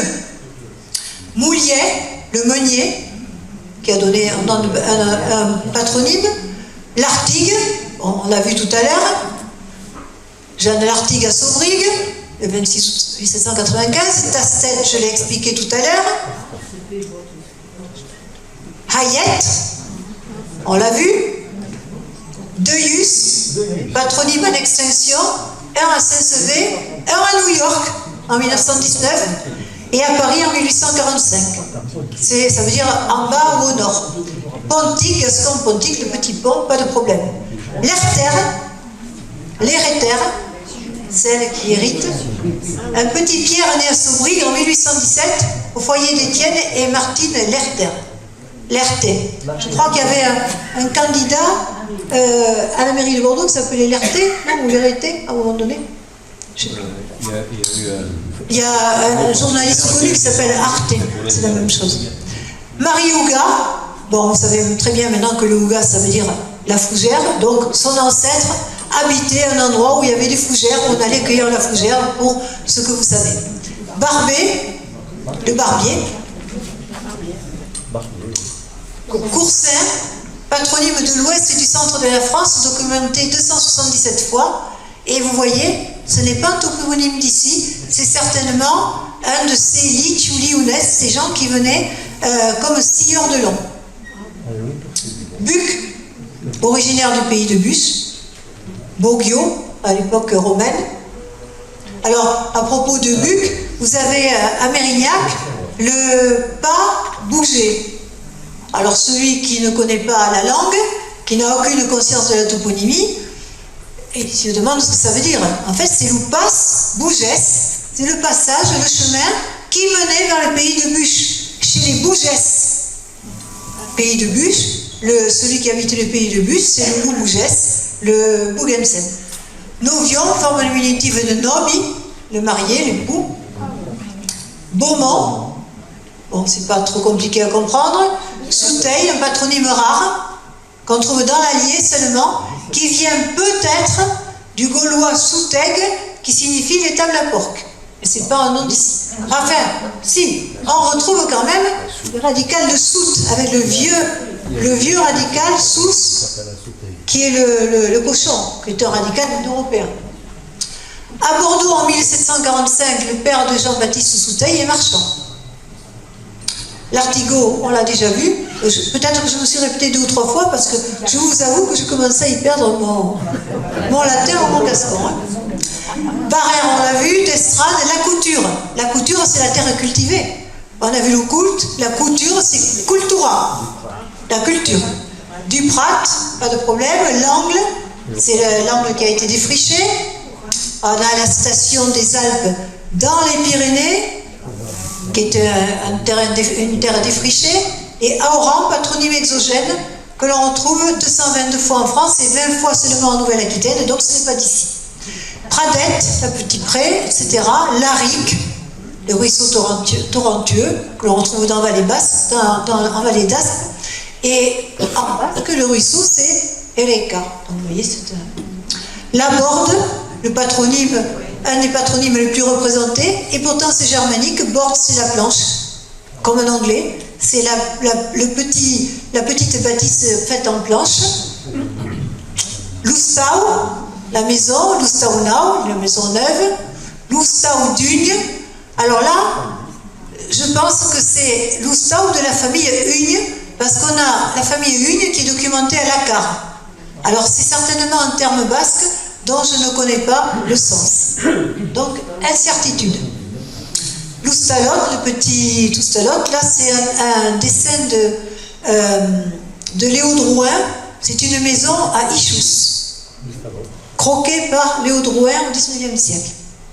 Maisonneuve, bon là c'est facile, la salle, au départ c'est un terme germanique qui désigne la salle du château, la salle forte, salle nave, la salotte, la forme diminutive. Baroum, étymologie obscure. Là, je ne peux rien dire, je ne sais pas ce que ça veut dire. Belloc, c'est le beau lieu, le bon endroit. Tout le monde connaît l'abbaye de Belloc, et Dieu sait que les moines avaient le sens pour trouver les beaux endroits pour s'établir. L'abadie, l'abbaye, bien sûr, par l'intermédiaire du latin ecclésiastique abat, qui vient de l'araméen, l'abadie. Coneil, petit grand Coneil, transfert du toponyme Kaoneil à côté de Peyrorade, qui veut dire les petites caves, les petites grottes, les petites excavations, la Kaune. Estribats, patronyme rare, originaire du Puy-de-Dôme. Alors je crois que c'est un nom qui est d'origine germanique, mais je ne sais plus. J'ai oublié de le mettre, je chercherai un peu plus, je vous le dirai. Adam, documenté à Biarrot et ailleurs dans les Landes, ça vient de l'hébreu Adama, fait en terre, puisque Adam a été, selon la tradition, modelé dans l'argile. Eliaou, un patronyme rare, documenté en Haute-Garonne.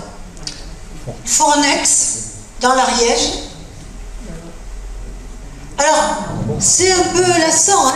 J'espère que vous tenez le coup, parce que c'est vraiment un inventaire à la Prévert. Mais ce n'est pas de ma faute. C'est votre cadastre qui me donne tous ces noms. Alors, est-ce que je vais jusqu'au bout? Ça va? Bon, n'êtes pas installé? Bon. Alors, on a Mourmao. On retrouve ce Mourmao dans le champ lexical de Mourmec, emboté, inerte, massif, dans les formes, On ne sait pas, c'est polysémique. Mais ça a donné un patronyme, ça c'est sûr. Kourao, ah, c'est joli ça, Kourao et le Kouraling, ce sont les embarcations à fond plat de la Dour et d'autres rivières. Blaye, un transfert de toponyme, Blavia à l'époque romaine, Haouran ou Haourou, patronyme béarnais, certainement dérivé de Hao. Alors je pense que c'est une déformation de Haourou, le petit forgeron. Naugiro, bon, vous connaissez Nougaro, qui évoque des noiseraies. Serré, Kellarium en latin, vous voyez le double L qui passe à R, c'est le cellier, la grange. Naissance en janvier 1767 à Bayonne de Étienne Serré, et c'est passé ici. Le Louvet, patronyme rare, 10 occurrences seulement, d'origine belge. Mais, comme je l'expliquais hier aux Armagnaquais, il n'est pas rare de trouver des noms du nord-est de la France, car on faisait venir parfois des familles et une main-d'œuvre spécialisée. On les faisait venir quelquefois, je vois à Mousteil chez nous, pour les verreries. On les a fait venir pour la technique, on a même fait venir des Suédois. Bon, ils ne se sont pas nécessairement implantés, eux, mais pour la technique des fours à goudron. On a fait venir également des gens de Lorraine, en Béarn, parce que j'ai travaillé sur la montagne béarnaise, là où il y avait des mines. Donc, les savoir-faire nécessitent parfois l'importation de main-d'œuvre bien spécialisée. Donc, vous voyez, la main-d'œuvre venue d'ailleurs, ça ne date pas d'aujourd'hui. Eslami, alors, je ne sais pas ce que ça veut dire. Ce n'est pas un patronyme sous cette forme. J'ai trouvé Eslayoum, terrain exposé au soleil. Je ne sais pas. Voilà, on cherchera un peu plus. La tapie, patronyme évidemment connu de la France entière, c'est la levée de terre, le tertre, la digue contre les inondations, ce qui peut parfaitement se justifier ici, bien sûr. Mais la tapie, c'est également le torchis. Donc c'était quelquefois les chaffres de maçons. Poulage, patronyme béarnais de sens incertain, mais documenté, donc bien documenté dans les Pyrénées-Atlantiques. Maçon, mais voilà. Les maçons qui venaient souvent de la Creuse. Il y a un village de la Creuse où il y a eu une très forte émigration de maçons, notamment lorsqu'il a fallu embellir Bordeaux ou sous les travaux d'Haussmann à Paris. La Rochelle, transfert de toponyme, qui a donné un nom de famille. Berns, voilà, également nom de famille, qui était un ancien nom de baptême, Berne. Alors là, qui n'a rien à voir avec LOL. Berne, je crois que c'est l'ours en germanique. L'Esperoux, alors ça, c'est moi qui ai trouvé le sens de ce terme. J'ai travaillé sur le terrier de la Brite, enfin, c'est le professeur Marquette qui a travaillé et qui l'a publié. Feu le professeur Marquette, mais il m'avait demandé de le relire, parce que c'est en gascon. Et je trouvais de façon récurrente Esperoux. Il me dit, mais qu'est-ce que ça veut dire? Je ne comprends pas. Et je me suis rappelé que dans le fin fond de la montagne béarnaise, Espélois, c'est défriché. Donc l'Esperoux, on a, grâce à ce terrier, un témoignage, un reliquat de ce lexique extrêmement archaïque, qui explique l'Esperoux, bien sûr. Mingou, probable féresse de Domingo. Alors, normalement, Dominique, c'est Doumenge. Les formes diminutives, c'est Menjot, Menjoy, Menjou. Là, je pense que c'est une forme diminutive, mais d'une forme de Dominique qui serait plutôt hispanisante. Et Saint-Pé, transfert du toponyme basque, pas de problème, c'est Saint-Pierre. Loriou, patronyme exogène. Huro, patronyme exogène qui vient de l'Aisne, documenté à Saubrigue, cependant, et ça vient donc du cri des charretiers. Berriès, patronyme documenté à Saubrigue, c'est le verrier. La Beillerie, vitrina en latin, c'est la verrerie. Et Badette, patronyme documenté à Saubrigue, sens obscur, je crois qu'on l'a déjà vu d'ailleurs tout à l'heure. La bille, alors ça on sait ce que ça veut dire, c'est la voix. Alors via et vita en latin, c'est très proche, hein, ça donne la voix et la vie. Peyrette, le petit Pierre. Tus, patronyme documenté à Saubrigue. Et le tus, la tuste, ou la tasse, on retrouve cette toponymie récurrente des halliers, des marécages, alors des broussailles. Alors c'est pas glamour, je le reconnais. Luxeuil qui veut dire le bois broussailleux. Effectivement, il y a des tas de microtoponymes qui reprennent l'idée de broussailles et qui confortent dans l'idée que le toponyme lui-même désigne des halliers. L'estrade, patronyme documenté à Saubrigue, mais tout le monde sait que l'estrade, c'est la grande voie empierrée, via strata lapidée en latin. Lautrec, évidemment, un patronyme qui est devenu célèbre, originaire du Tarn et qui est documenté à Tarnos. Prince, patronyme documenté à Saubrigue, comme son nom l'indique, et alors Princeps, c'est celui qui est en avant, hein, et Peyrecao, le patronyme documenté à Saubrigue, la pierre creusée. Alors, à quelle fin, ça je ne peux le déterminer. Voilà encore des indices, des voies à suivre pour approfondir la question. Bourdeu. Alors vous avez un patronyme Bourdeu. Donc bien sûr, là je vais me délecter à vous expliquer un peu l'origine de Bordeaux. Anne Lalanne, fille de Anne Bourdeu, décède à Bégard en 1812. Donc, si vous interrogez les Bordelais, dans la majorité des cas, y compris des Bordelais qui ont fait des études, ils vous diront que Bordeaux, c'est le Bordelot. Bien entendu que non. Bordeaux, c'est la francisation de Bourdeu, forme gasconne, qui est l'évolution phonétique de Bourdigala. Alors, Bourdigala est occupé dès le premier âge du fer. C'est un site privilégié en fond d'estuaire, un carrefour, sur de nombreuses voies de communication, vous le voyez ici, les grandes voies romaines. Voilà une magnifique carte de la côte et on voit bien que Bordeaux est parfaitement protégé, bien que la marée remonte. Voilà ce beau portulan, vous voyez Bordeaux en fond de port ici, une aquarelle de Golvin avec le premier port, le premier castrum et le port antique. Un port d'Estey modeste nommé Bourdigala. Et Bourdigala,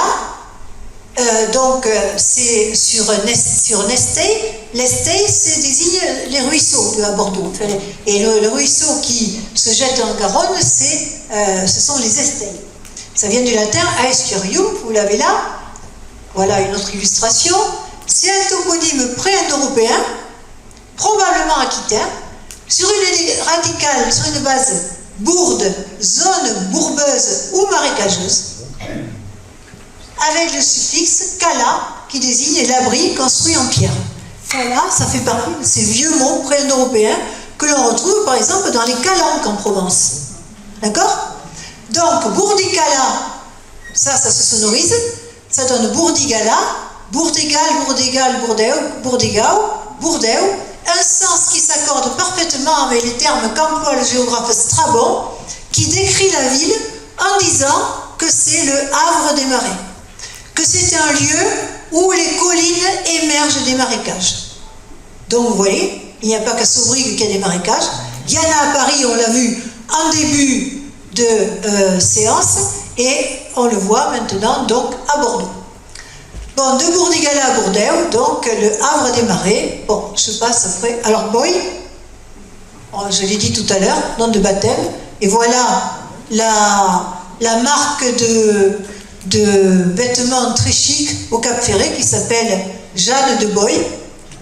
Elle lui a dit au Cap Ferré, c'était Jeanne, fille de Boy, un ancien nom de baptême. Oui, parce qu'on passe au nom de baptême là, du coup. Alors, une période 10e, 13e siècle avec beaucoup de naissances, mais également beaucoup de mortalité. On faisait beaucoup d'enfants, la moitié mourait avant 1 an, du moins à Haute-Lande. Donc on appelait ces enfants les enfants éphémères. Le mort cousteyait ou le bite. La mort côtoyait la vie.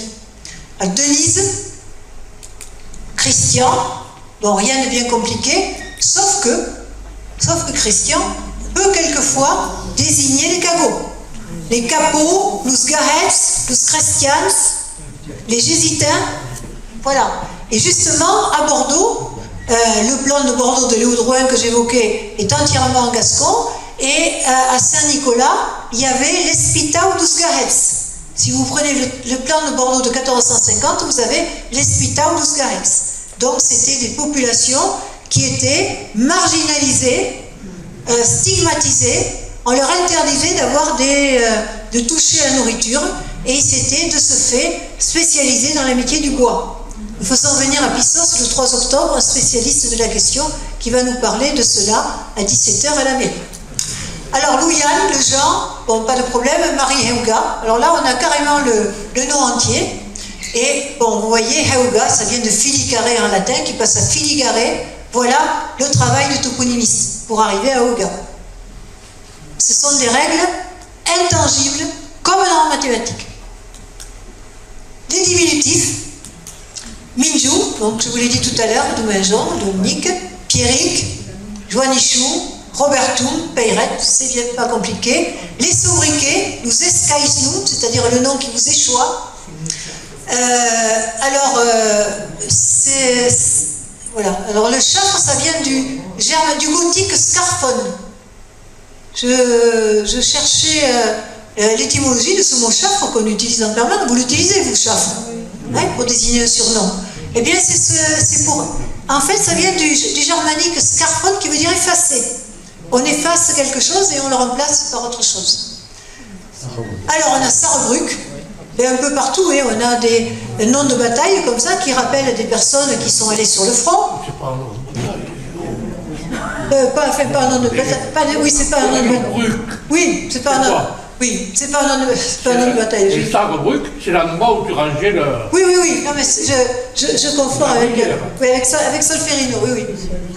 Voilà, les troupes de l'armée révolutionnaire française occupent Sarrebruck, donc il y a toute une histoire au sujet de Sarrebruck. Capulon, forme diminutive de capule, le capuchon. Mourmau, alors on revient à ce Mourmau, Mourmoc, etc., de sens indécis. Pentouquet, Pantouquette, probable altération de Pantouquette, une évolution sémantique particulière qui aboutit au sens de rustique, grossier.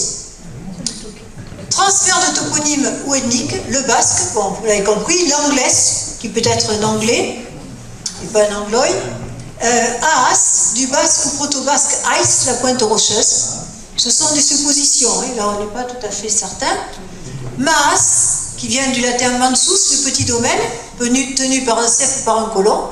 Et vous avez à Bayonne, donc à Saint-Esprit, le décès d'un enfant, voilà, fillastre de Nicolas Maas, Saint-Esprit. Bon, là, Mika Obaris en parlerait beaucoup mieux que moi, Saint-Esprit. Augieux, probable transfert du nom de village de Jongieux en Savoie. Moi, je ne vois pas autre chose. Je ne sais pas. Les métiers, les charges, les métiers, la lanère, c'est la laveuse de laine. Taichenet ou Tissenet, souvent en Béarn, le tisserand. Flandais, qui est une autre dénomination du tisserand, le flandais. Bigné, bon, normal qu'il y ait de la vigne, il y en avait un peu partout. Le bigné d'Oumieuil, le vigneron qui est mitoyen, qui est à côté, ou entre deux propriétés. Haureis, les petits forgerons qui se monophthongent en Haureis. Le bail, que l'on retrouve partout, bien sûr. L'officier de justice seigneuriale, mais il y a plusieurs sens dans le bail. Et des noms dont je ne connais pas le sens. Coulumquets, aucune étymologie satisfaisante. Ce n'est pas un patronyme et ce n'est pas un terme du lexique gascon. Le seul rapprochement acceptable est avec le basque Coulumca, qui est polysémique, grognement de porc, graissement, gargouillement, ronflement. Alors, est-ce que ce serait un sobriquet attribué à un basque? Je n'en sais rien. Il faut encore chercher. Cheminée, très ancien itinéraire menant de Bordeaux vers la péninsule ibérique. On a un lieu dit Las Carreras. Les voies antiques, qui passent près de chez vous, bien sûr, ici. Le vieux chemin proto-historique. Bon, là, c'est l'objet d'une autre conférence. Voici la carte la plus récente des chemins qu'on a trouvés grâce au LIDAR. et vous voyez que le vôtre n'est pas démenti, avec des productions de goudron, notamment chez moi, à Pissos, un chemin finalement qui est très commercial ici. On va s'échapper par ces chemins-là à la fin de cette conférence, et bien sûr, suivant la voie proto-historique, puis la voie romaine, puis le chemin médiéval, la voie des pèlerins, bien entendu, le Camino Romeo, qui passait également par ici, ou pas loin. Voilà les chemins autrefois, avec la photo truquée, photoshopée d'Arnaudin, le Camino qui trauque les splendules entre Pissos et Escursol. Alors j'aime beaucoup ce que dit Arnaudin, moi j'aime beaucoup Arnaudin, j'ai la chance de descendre d'une de ses tantes. Abetscops, sa rebireu, espieu le lan de cap, les bords sa chicouyeuen, le maison de nos se bedait pas mei, ou de sgai, tout juste une tiaque blanc, un sous bleu.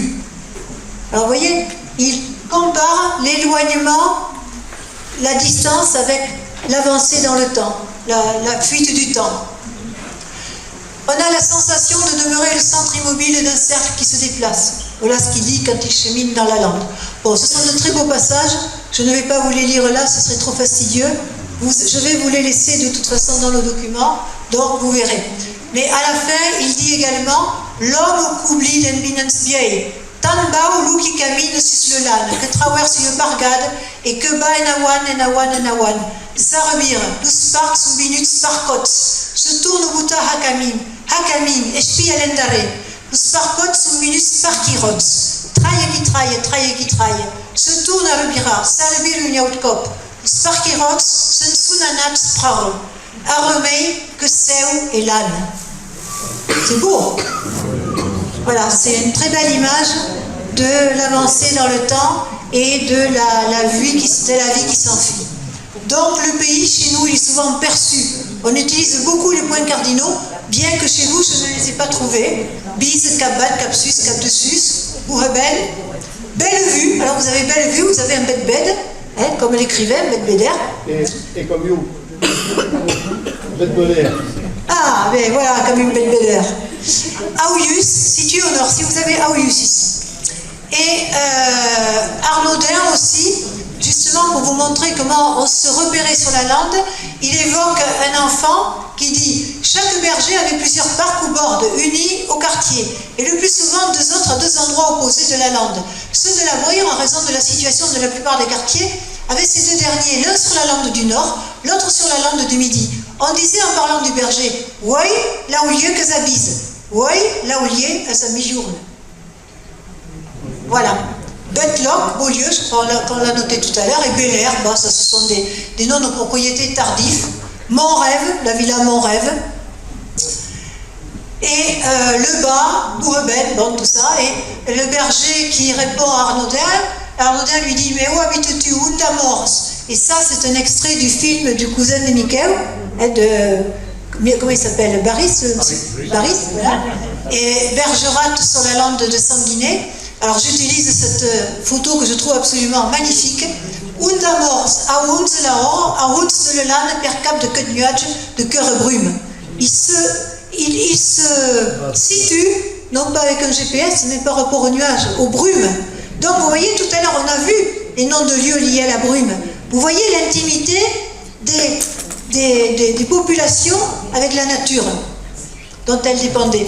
Et les bergers se repéraient également grâce aux étoiles, dont ils connaissaient par cœur les emplacements. En conclusion, ici, on peut dire une occupation du sol ancienne, sans nul doute, une terminologie à 98% gasconne, un milieu humide mais bien drainé, on a les canaux, le canal, un habitat dispersé, une grande intimité avec le milieu naturel, je l'ai dit plusieurs fois, des interférences récurrentes patronymies-toponymie, ce n'est pas le cas spécifique bien sûr de Saubrigue, de nombreux patronymes béarnais et charneug, une érosion toponymique patente, de nombreux noms de l'ancien cadastre ont disparu. Si vous ne m'aviez pas demandé ce travail, bon nombre d'entre vous n'auraient pas eu connaissance de certains noms que j'ai évoqués, je crois. Je termine toujours avec le prix Nobel de littérature 1904, le grand Frédéric Mistral, de langue occitane provençale, qui dit qu'éteindre la langue, éteindre la clau. Quand vous comprenez votre langue, vous comprenez votre pays. Vous comprenez ce qu'il y a sur une carte IGN ou sur un cadastre. Et je reviens, qui visite un pays en ignorant sa langue n'a rien visité. Et nous sommes la langue que nous parlons. Nous sommes français et nous sommes aussi et avant tout gascons. Grand merci et Adichax, soyez adieu. Adieu Siax.